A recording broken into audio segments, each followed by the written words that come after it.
আমাদের আজকের চর্চা খুবই কমন একটি বিষয়। রদ্রি কেন কিভাবে গোল্ডেন বল পেয়ে গেলেন? আরে এইটা তো লিওনেল মেসির পাওয়ার কথা ছিল, আর্জেন্টিনা সমর্থকদের কথা, মেসি সমর্থকদের কথা, আমাদের নয়। এই ফাইনালটার আগে মনে হচ্ছিল গোল্ডেন বল নিশ্চিতভাবেই উঠতে যাচ্ছে লিওনেল মেসির হাতে, অথচ টুর্নামেন্টে নেই কোনো গোল, নেই কোনো অ্যাসিস্ট, এমন একজন মিডফিল্ডার জিতে গেলেন গোল্ডেন বল। জানতে চাই আপনার কাছে, গোল নেই, অ্যাসিস্ট নেই, প্লে মেকিং নেই, কিচ্ছু নেই, তাও গোল্ডেন বল। এটা একটু কন্ট্রোভার্সি ডেফিনেটলি অ্যারাইজ করবে। একই হচ্ছে বিশ্বকাপে একমাত্র এই পুরস্কারটাই হচ্ছে যেটাতে হচ্ছে জাজমেন্ট রিলেটেড। গোল্ডেন বুট শুধু নাম্বার, যার বেশি গোল, যার বেশি অ্যাসিস্ট, কম মিনিট সে। গোল্ডেন গ্লাভস, যার বেশি ক্লিন শিট। এখানে কোনো জাজমেন্টের কিছু নেই। Best young player, best young player অবশ্যই জাজমেন্টের ইস্যু আছে। বিশ্বকাপকে জিতছে সেখানে তো আসলে কারো কোনো হিসাব দেওয়ার কিছু নেই। একমাত্র এই দুইটা পুরস্কার, যে গোল্ডেন বল আর বেস্ট টিম প্লেয়ার। এখন বেস্ট টিম প্লেয়ার নিয়েও খুব বেশি একটা আসলে আলোচনা হয় না। আর এবার এখানে কোনো বিতর্কেরও কিছু নেই। পাও কুবার্সি চোখ ধাঁধানো একটা টুর্নামেন্ট খেলেছেন এবং তার ইন্ডিভিজুয়াল ব্রিলিয়ান্সটা অ্যাকচুয়ালি একটু ফাইট হতে পারতো লামিন ইয়ামালের সাথে। ইয়ামাল গোল টোল করেন নাই, এইজন্য লামিন ইয়ামাল যেহেতু ওই ধরনের একা মানে স্পেসিফিক কোনো পারফরমেন্স আপনি আলাদা করে মনে রাখার মতো নাই, কিন্তু পাও কুবার্সি হচ্ছে প্রত্যেকটা ম্যাচেই তার কিছু ডিফেন্সিভ ডিউটি যেভাবে সে পালন করেছে। প্লাস দেখছিলাম সেটা হচ্ছে যে পাওলো মালদিনিকে তিনি ছাড়িয়ে গেছেন একটা মানে বিস্ময়কর রেকর্ডে। নিজের প্রথম বিশ্বকাপে সবচেয়ে কম ম্যাচে ক্লিন শিট যে রাখা রেকর্ডটা, এটা আগে ছিল মালদিনি, সেটা এখন হয়ে গেছে কুবার্সি। আর ওই জায়গায় যেতে তিনি মালদিনির চেয়ে 2টা ম্যাচ কম খেলেছেন। এবং শুধু এটা না, পাও কুবার্সি ধরুন ক্লিন শিট তো হচ্ছে টিমের অ্যাচিভমেন্ট। আমি যদি ইন্ডিভিজুয়াল কথা বলি, ইন্ডিভিজুয়াল পাও কুবার্সির ট্যাকলিং বলেন, গেম রিডিং বলেন, চার্জ ডিফেন্সে চার্জ করা বলেন, মার্ক করা বলেন, এবং তার পাশাপাশি তার বল ডিস্ট্রিবিউশন। স্পেনের অ্যাটাকের অনেকগুলো অ্যাটাকে শুরু হয়েছে তার বল ডিস্ট্রিবিউশন থেকে, এবং তার বল ডিস্ট্রিবিউশনের প্রত্যেকটার ক্ষেত্রে যে একটা যে গেম রিডিংয়ের কথা যেটা বললাম, যে কোন জায়গায় পাস দিলে অপোনেন্টকে হার্ট করা যায় সবচেয়ে বেশি, ওই গেম রিডিংটা। তো ওই দিক থেকে পাও কুবার্সি, এবং পাও কুবার্সির সঙ্গে কম্পিট করার মতো আসলে কেউ ছিলেন না, সেই কারণে ওই জায়গাটা নিয়ে আর বিতর্ক হচ্ছে না। কিন্তু অবভিয়াসলি বিতর্ক হবে গোল্ডেন বল নিয়ে, এবং বিতর্ক হওয়ার রিজনও আছে। স্পেন বিশ্বকাপ জিতেছে, ঠিক আছে, স্পেন, এবং কিন্তু আপনি স্পেন টিমে কোনো একজন প্লেয়ারকে মানে বিশ্বকাপ জিতেছে বলে কি রদ্রি পেলেন? স্পেন যদি হেরে যেত তবুও কি তিনি তাকে দেওয়া হতো? দারুণ একটা কোয়েশ্চেন করেছে। আমরা বিশ্বকাপ হেরে যাওয়া দলের প্লেয়ারের গোল্ডেন বল তো আমরা দেখেছি। 2014-তে মেসি জিতেছেন, 2018-তে লুকা মদ্রিচ জিতেছেন, তিনিও আরেকজন মিডফিল্ডার। কিন্তু এদের পারফরমেন্সের পেছনে আপনি একটা কিছু না হলো কিছু সাবস্টেন্স পাবেন, যে এই কারণে তার গোল্ডেন বল পাওয়ার হয়তো রিজন ছিল। রদ্রি অবভিয়াসলি গোল্ডেন বল পাওয়ার দৌড়েছিলেন, কিন্তু রদ্রি গোল্ডেন বল পাওয়ার একমাত্র যোগ্য কিনা এই জায়গাটা আপনার ডিবেট ডেফিনেটলি থাকবে। কারণ হচ্ছেন যে কোশ্চেন আপনি করেছেন, স্পেন যদি বিশ্বকাপ না জিততো তাহলে কি রদ্রি পেত কিনা, আমি মোটামুটি গ্যারান্টি দিয়ে বলতে পারি সেক্ষেত্রে পুরস্কারটা মেসি পেতেন।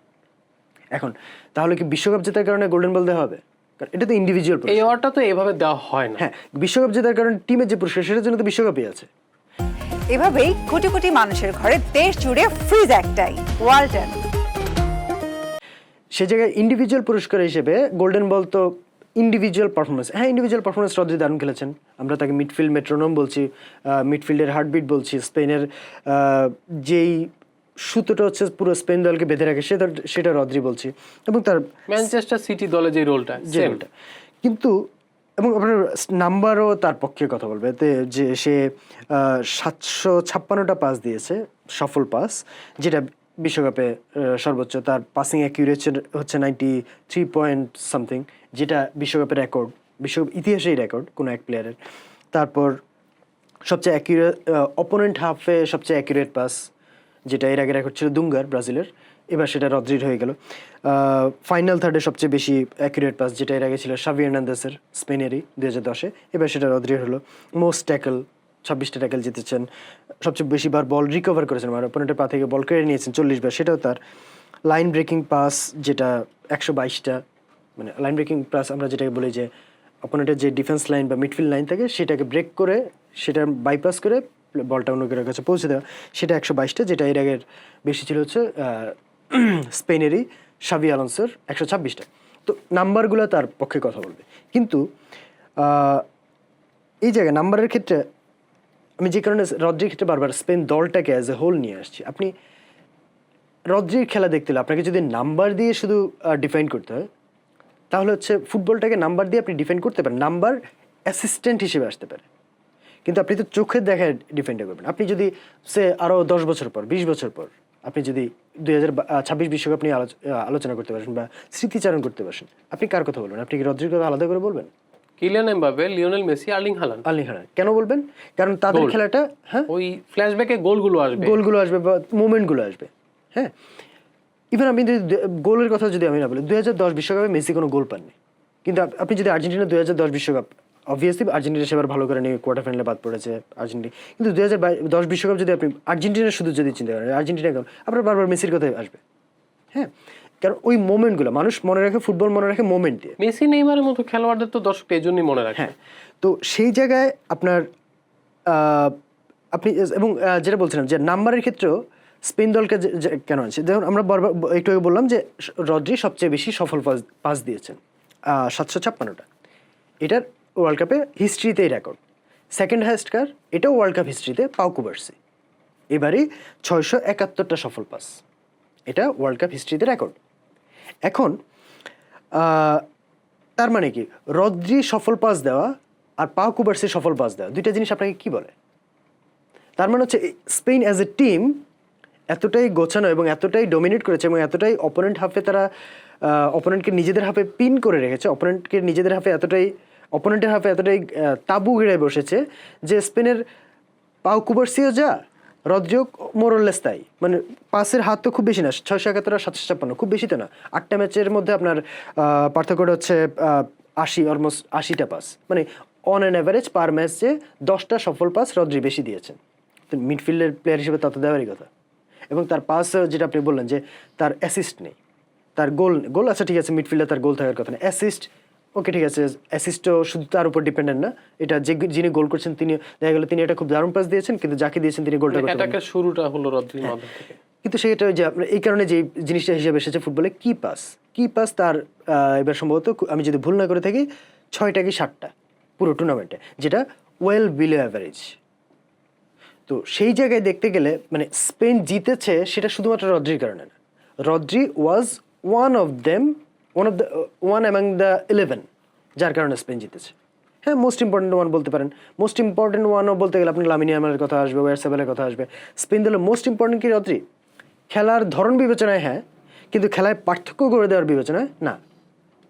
এখন খেলার পার্থক্য অবভিয়াসলি যুক্তি আসবে যে খেলার পার্থক্য শুধু তো গোল দিয়ে করলে তো সারা জীবন অ্যাটাকাররাই পুরস্কার পেয়ে যাবে, ডিফেন্সে গোল ঠেকানোর ক্ষেত্রে আসবে, সেখানে তো পাউ কুবার্সি। মজার ব্যাপার হচ্ছে রদ্রি কিন্তু এই যে আপনি কথা বলছিলেন অ্যাটাকার নিয়ে, ব্যালন ডিওরের ক্ষেত্রেও কিন্তু এই গোল অ্যাসিস্টের আলোচনা আসে। সেটা উনি 2024 সালে যখন জিতলেন তখনও মূল সমালোচনা ছিল ভিনিসিয়াস ওই সিজনে গোলের পর গোল করেছেন, রিয়াল মাদ্রিদ তো বয়কটও করলো, যে তাদের যুক্তি হচ্ছে এত গোল করলো ভিনিসিয়াস আর তোমরা কিনা একজন মিডফিল্ডারকে দিয়ে দিচ্ছ। হ্যাঁ, না ওইটা ফেয়ার পয়েন্ট যে তাহলে তো সারা জীবন অ্যাটাকাররাই পুরস্কার পাবে। হ্যাঁ, অ্যাটাকাররা ম্যাচে ডিফারেন্স মেকার অ্যাটাকাররাই হয়ে যায়, কিন্তু 2006 বিশ্বকাপে যেমন কানাভারো গোল্ডেন বল পেলেন ডিফেন্ডার, তো ওই দিক থেকে কিন্তু আপনার কানাভারোর যে আমরা যেটা বললাম যে সেক্ষেত্রে অ্যাটাকার আপনি যদি গোলের সংখ্যাটাকে বারবার আনেন তাহলে মনে হবে যে তাহলে তো অ্যাটাকাররাই জিতা উচিত, কিন্তু ফুটবলে গোল করার পাশাপাশি গোল ঠেকানোটাও গুরুত্বপূর্ণ। সেই জায়গায় কানাভারো ইম্পর্টেন্ট ছিল বলে কানাভারো জিতেছেন। ওই বিশ্বকাপে জিদান যদি লাল কার্ড না দেখতেন তাহলে আই গেস জিদানই পেতেন 2006। অথবা ফ্রান্স জিতলেও সেটা একটু যেহেতু তার লাল কার্ড একটা অন্য ধরনের শৃঙ্খলাজনিত ব্যাপার নিয়ে আসে, সে কারণে সেটা আমরা ওই ইভেন্টটাকে ধরলাম যে ওটা হয়নি, ফ্রান্স জিতেছে। হ্যাঁ, এখন ধরুন 2024 যে বালন দরের কথা বলেন, বালন দরে ওইবার ম্যানচেস্টার সিটি যে চ্যাম্পিয়ন্স লিগ জিতেছে সেই জায়গায় রদ্রি গোলটা করেছেন, ফাইনালে জেতানো গোলটা রদ্রি, তার ওই জায়গায় একটা ইনফ্লুয়েন্স ছিল। দলটাকে যে জিতেছে তো তাও নেই, দলটা যে জিতেছে সেই জায়গায় আপনার ডিফেন্সে অথবা অফেন্সে কোনো জায়গায় তো নোটিসেবল ইম্প্যাক্ট রাখতে হবে। নোটিসেবল ইম্প্যাক্ট শুধু আপনার মাধ্যমে বিল্ড আপ হয়েছে দলটা, সেইটা কোনো নোটিসেবল ইম্প্যাক্ট, এবং নোটিসেবল ইম্প্যাক্ট যদি শুধুমাত্র স্ট্যাট দিয়ে বোঝাতে হয় তাহলে সে জায়গাটা এই যে আপনাকে কিন্তু যুক্তির পর যুক্তি দিতে হচ্ছে যে দর্শকদের যে প্রশ্নটা যে মেসি পেল না কেন, রদ্রি গোল নেই কিছু নেই, এখন যুক্তি হিসেবে নাম্বারগুলো আসতে পারবে, এটাকে আপনাকে খুব স্ট্রং লজিকও কিন্তু নেই এটার পক্ষে। তো সেই জায়গায় আমার কাছে মনে হচ্ছে হ্যাঁ আপনি নাম্বার দিয়ে বলতে পারেন যে রদ্রি এই কারণে ইম্পর্টেন্ট ছিল, রদ্রি পাওয়ার যোগ্য ছিল। হ্যাঁ স্পেন দলের বিল্ড আপটা তার মধ্যে দিয়ে শুরু হয়েছে, বা আপনি এভাবেও বলতে পারেন যে স্পেনের বিল্ড আপটা তার মধ্যে দিয়ে শুরু হয়। স্পেনের পাসিংয়ের ক্ষেত্রে বা মুভমেন্টের ক্ষেত্রে তার একটা গুরুত্ব আছে। বা আপনি যদি আর্জেন্টিনার বিপক্ষে কালকে মেসিকে আটকানোর ক্ষেত্রে তার একটা রোল ছিল, বা এর আগে ফ্রান্সের ক্ষেত্রে ওলিসেকে আটকানোর ক্ষেত্রে বা এমবাপ্পের সাথে চ্যানেলটা আটকে দেওয়ার ক্ষেত্রে তার একটা রোল ছিল। ডিফেন্সিভ মিডফিল্ডার হিসেবে এটাই তার রোল, তিনি তার রোলটা ভালোভাবে পালন করেছেন, ট্রু। কিন্তু ওই যেটা বললাম যে আপনি যদি দুই এন্ডে, ম্যাচটা তো ডিফাইন হয় দুই এন্ডে, সেই কারণে ডিফেন্ডার বা অ্যাটাকারটা একটু বেশি গুরুত্ব পায়, বা গোলকিপারের বেশি। কালকে যেমন আমরা এমিলিয়ানো মার্টিনেজের কথা বলছি যে তিনি ম্যাচটাকে 0-0 রেখেছেন অনেকক্ষণ পর্যন্ত। তো ওই জায়গায় তার কোন জায়গায় ইম্প্যাক্টটা একেবারে চোখে পড়ার মতো। আপনি ডিফেন্সের ক্ষেত্রে যদি বলেন তার পাশাপাশি কুবার্সির কথা আসবে, অ্যাটাকের ক্ষেত্রে যদি বলেন রদ্রির পাশাপাশি অলমো, কুকুরেইয়া, লামিন ইয়ামাল সবার কথাই আসবে। সো আমার যে জায়গাটা আপত্তি, স্পেন টিমটা তো ওই যে কথাটা লাভ হইতে বারবার বলেন যে দলটাতে কোনো আই নেই, মানে আমি নেই, এক্স্যাক্টলি সব এফোর্টই দলগত। হ্যাঁ, তো সেই জায়গাটা হচ্ছে আমি এই কারণে স্পেন দলের কাউকে, একজনকে স্পেসিফিক্যালি গোল্ডেন বলের জন্য বেছে নেওয়ার ক্ষেত্রে আমার একটু, যদি কারো পারফরমেন্স অসাধারণ না হয়ে থাকে একেবারে চোখে পড়ার মতো, যেমন লামিন ইয়ামালের অসাধারণ হতে পারতো, হয়নি এই বিশ্বকাপে, বা দানি অলমোর কিছু মোমেন্ট আছে, কিন্তু আদারওয়াইজ সে পুরো বিশ্বকাপ জুড়ে যে দাপট দেখিয়েছে। আমরা গোল্ডেন বল বলতে কী বুঝি, যে পুরো বিশ্বকাপে ইন্ডিভিজুয়ালি যে প্লেয়ারটা সবচেয়ে বেশি দাপট দেখিয়েছে, সবচেয়ে বেশি ইম্প্যাক্ট রেখেছে। তো ওই জায়গাটা আমার রদ্রির পুরস্কারটা খুব একটা ডিজার্ভিং মনে হচ্ছে না। যে আপনি নাম্বার বা ইয়ে দিয়ে হয়তো বোঝানো যায়, বাট আমার কাছে খুব একটা, আমি যদি 10 বছর 5 বছর পরে আমি 2026 বিশ্বকাপ চিন্তা করে যে আমার প্রথমে রদ্রির কথা মাথায় আসবে না। হ্যাঁ, তো অবভিয়াসলি ইন্ডিভিজুয়ালি তাহলে সে গোল্ডেন বুট জেতার মতো না আর কি। আমরা যদি একটু পেছনে ফিরে যাই, 2010 বিশ্বকাপের গোল্ডেন বলটা জিতেছিলেন ফোরলান, তার দুর্দান্ত কিছু গোল ছিল, উরুগুয়েকে তিনি সেমিফাইনাল পর্যন্ত নিয়ে গেলেন। তারপরে হামেস জিতলেন, তিনিও একজন মিডফিল্ডার ছিলেন, তার আসল টুর্নামেন্টে তিনি একটা চমক নিয়ে এসেছিলেন, গোল দুর্দান্ত করে মিডফিল্ডার। এরপর জিতলেন লুকা মরিচও, তারও গোল ছিল, সব ছিল।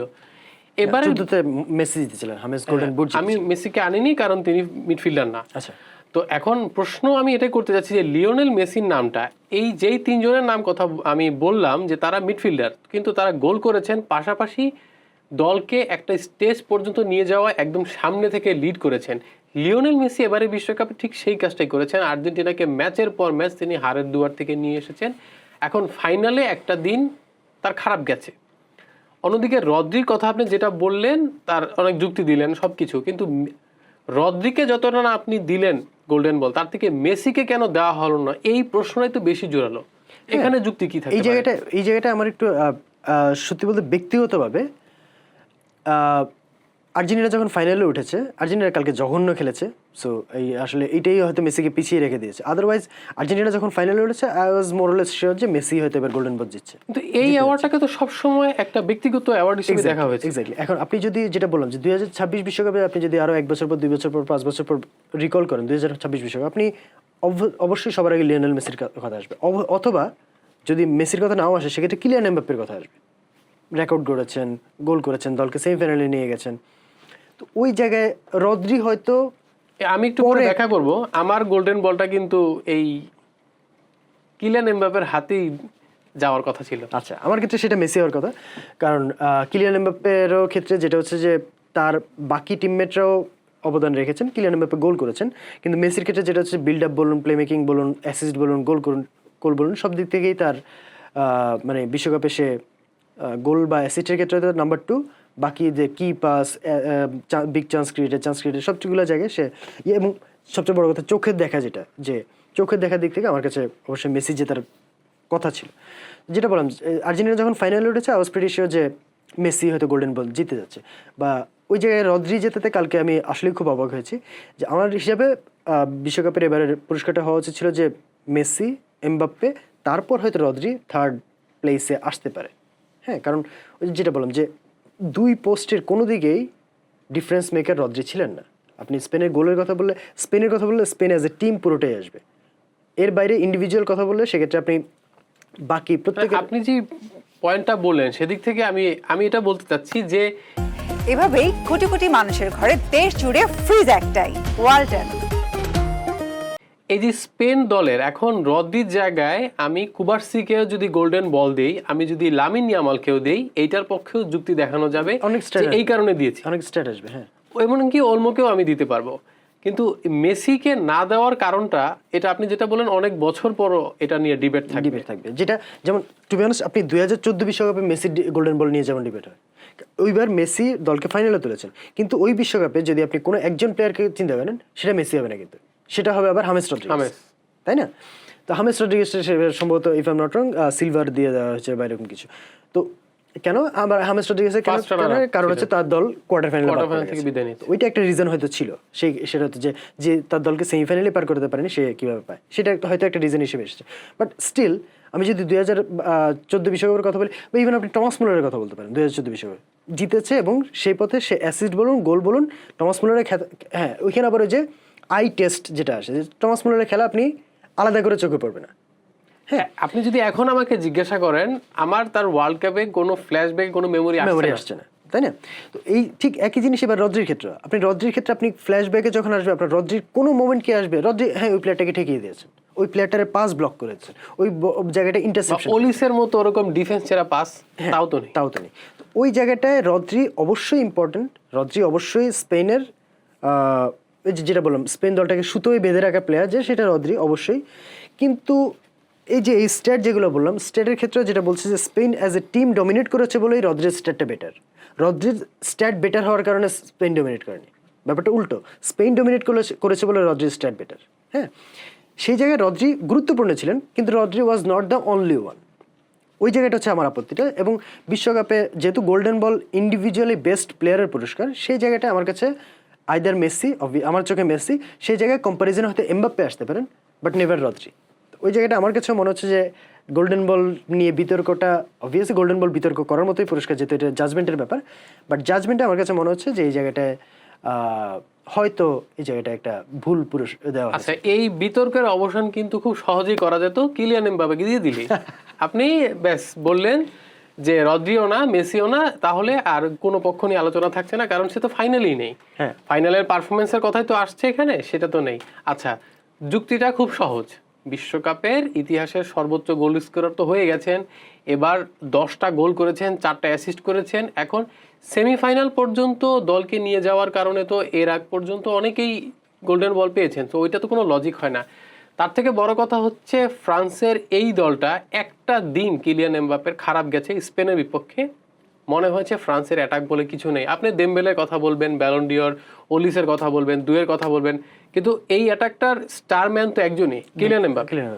তো ফ্রান্সের পুরো টিমটার অ্যাটাকটা তাকে কেন্দ্র করেই তো সাজানো হয়েছে, সেই প্লেয়ারটা যেরকমভাবে বাস্ট আপ করেছেন, এবং এই যে মোমেন্টের কথা আপনি বলছিলেন, মেসির কথা বলছিলেন, এমবাপ্পে এই বিশ্বকাপে মানে খোদ বাংলাদেশি যে পরিমাণ সমর্থক, এবং আমি ব্যক্তিগতভাবে যেই স্তরের মানুষদের মুখে নামটা শুনেছি আমি অবাক হয়েছি। এটাই তো একটা প্লেয়ারের সে একটা তার মার্ক রাখতে পেরেছে। এখন বিশ্বকাপে গোল্ডেন বল জেতার জন্য তো ব্যক্তিগতভাবে যদি আমরা দেখি এটাই তো মূল, আপনি গোল করছেন, অ্যাসিস্ট করছেন, এমন না যে তিনি কেবলমাত্র স্ট্রাইকার। ফ্রান্সের যেই গোলগুলোতে নেই, এমনকি ইংল্যান্ডের সাথে যেই ম্যাচটা ফার্স্ট হাফে কিন্তু 4-0 ছিল, ফ্রান্স একরকম গাছাড়া ফুটবল খেলেছে, এমবাপেও ঘুমিয়েছিলেন। সেকেন্ড হাফে এমবাপের মনে হলো না এভাবে হতে পারে না, ফ্রান্স মনে হলো এই ম্যাচটাকে তারা ফাইনালের মতো করে এবং জেতার জন্য খেললো। এখন লিডারশিপ ফ্রান্সের অধিনায়ক তো তিনি, লিডারশিপ, এতগুলো গোল করা, অ্যাসিস্ট করা, সব মিলে এমবাপেকে আপনি রদ্রিকে যদি দিতে পারেন, যেখানে খুব শক্তিশালী যুক্তি নেই, মেসিকে যদি গোল্ডেন বল আপনি মেসিকে না দিয়ে কাউকে দিতে চান, তাহলে সেটা অবশ্যই গোল্ডেন বুট জেতা এমবাপ্পেকে।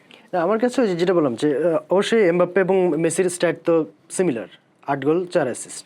হ্যাঁ, কিন্তু ওই যে আমার কাছে এমবাপ্পে শুধুমাত্র 2 গোলের লিড, সরি মেসি এমবাপ্পে 10 গোল, মেসির 8 গোল। আপনি তো গোল্ডেন বুটও এখন বিতর্কে নিয়ে এসেছিলেন প্রায়, আর 4 অ্যাসিস্ট, দুজনেরই 4টা করে অ্যাসিস্ট। কিন্তু আমার কাছে যে জায়গাটা মেসি গিয়ে সেটা হচ্ছে মুভমেন্ট। আপনি যেটা বললেন মুভমেন্টের কথা, Mbappe finished the movement, Messi created the movement, এবং সেই সাথে Messi finished as well.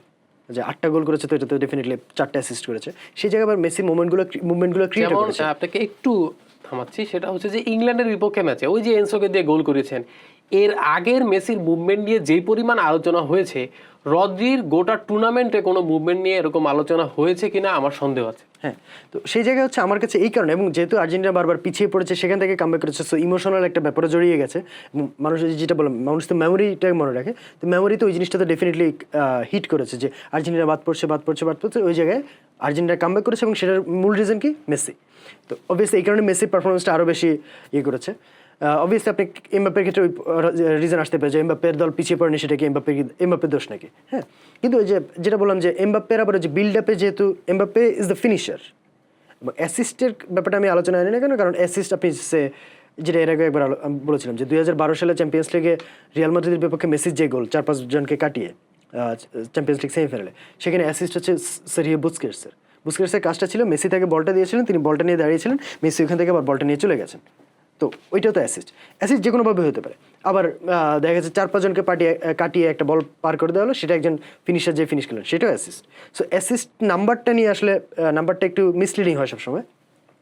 But ওই যে কারণে আমার কাছে এমবাপ্পে চেয়ে মেসি এগিয়ে, সেটা হচ্ছে যে মেসি মোমেন্টগুলো ক্রিয়েটও করেছে, এবং মেসির থ্রুতে দলের বিল্ড আপেও মেসি ছিল, দলের গোলেও মেসি ছিল, দলের অ্যাসিস্টেও মেসি ছিল। সেই জায়গায় এমবাপ্পের চেয়েও মেসি এগিয়ে থাকে আমার কাছে। অবভিয়াসলি এই জায়গায় এমবাপ্পের পক্ষেও যুক্তি কম না, কিন্তু এমবাপ্পে এবং মেসি কেউ না পেয়ে সেই জায়গায় রদ্রি পেলেন, এই জায়গাটায় আমার একটু মনে হচ্ছে ফিফার পুরস্কারটা বিতর্ক যে হচ্ছে এটা আনরিজনেবল না। আচ্ছা, বিতর্কটা আমরা আরেকটু উস্কে দিতে চাই। এই তিনজনের মধ্যে গোল্ডেন বল যিনি পেয়েছেন তিনি, নাকি মেসি, এমবাপ্পে, এই দুজনের মধ্যে যে কোনো একজনের গোল্ডেন বল পাওয়া উচিত ছিল কিনা, এটা আমরা আপনাদের কাছ থেকে জানতে চাই। আমাদেরকে কমেন্টে জানান কার হাতে গোল্ডেন বলটা তুলে দিলে সেটা যৌক্তিক হতো। ধন্যবাদ।